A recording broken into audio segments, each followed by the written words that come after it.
ka na ikay mawiwili. So mga par, matapos nga po magtamo ng cut ang WBO at IBF Super Bantamweight Mandatory Contender na si Sam Goodman sa kanyang huling sparring 10 araw bago ang laban nito kay Naoya Inoue noong December 2024 at tapos po ng kanilang laban mga idol nagaganapin sa January 24 ngayong buwan kung saan mga idol sa naging latest po na panayam ni Inoue sa Japan, prangka na sinabi nito mga boss, nagagawin niya daw talaga na target practice ng kilay ni Sam Goodman kung saan banda nagtamo ito ng sugat. Isa daw ito mga idol sa mga advantage na Inoue sa laban na to. Kaya hindi daw talaga nito mga idol papalagpasin ang bagay na to. Well, ito nga ang sinasabi natin mga idol. Na kung dati na hindi pa na-injury si Goodman, binibigyan natin ito ng 25% para manalo sa laban kay Inoue dahil isa itong boxer. Kumbaga magaling ito gumamit ng distansya sa laban. Pero dahil sa naging injury ni Goodman, baka 5% na lang ang tsansa nito para manalo. Hindi talaga kasi sapat mga idol ang isang buwan na pahinga para maging fully recovered si Sam Goodman at hindi rin po bugok si Inoue mga idol na hindi nito targetin ang kilay ng kanyang challenger. Bakit pa ba nito papahirapan ang kanyang sarili na saktan itong si Goodman kung alam niya na meron itong kahinaan sa katawan? Kaya good luck na lang talaga dito kay Sam Goodman mga idol.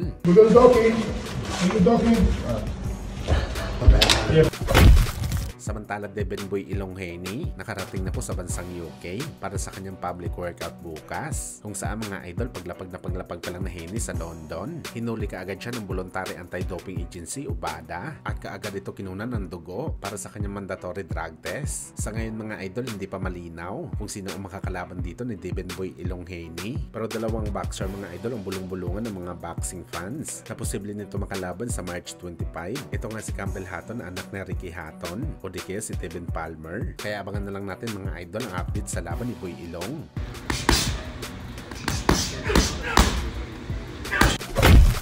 Sa kabilang banda naman mga idol, isang magandang balita naman po para sa ating mga Pinoy boxing fans dahil ang ating pambato na si Pedro Taduran kasama sa mga nominado sa The Ring Magazine para sa Upset of the Year sa 2024 sa naging laban nito dati sa 105 pounds kalaban si Genjiro Shigeoka. Pero hindi lang isang award mga idol ang posibleng masungkit ni Pedro Taduran dito dahil nominado din siya sa pagiging Comeback of the Year sa The Ring Magazine. Dalawang awards ang posibleng makuha niya dito mga idol. Huling Pinoy boxer pa mga boss na naging nominado sa dalawang awards ay walang iba kundi ang ating pambansang kamao Manny Pacquiao noong 2009 sa pagiging Fighter of the Year at Knockout of the Year nang pinatulog nito si Ricky Hatton kung saan nakuha ni Pacman ang lahat ng awards na to mga idol. Kaya suportahan po natin mga idol si Pedro Taduran. Bali sa January 11 na po ilalabas ang resulta kung sino ang nanalo sa The Ring Magazine Awards. Pag hindi lang na politika ang award na to mga idol, malaki talaga ang tsansa na Pedro Taduran na manalo dito.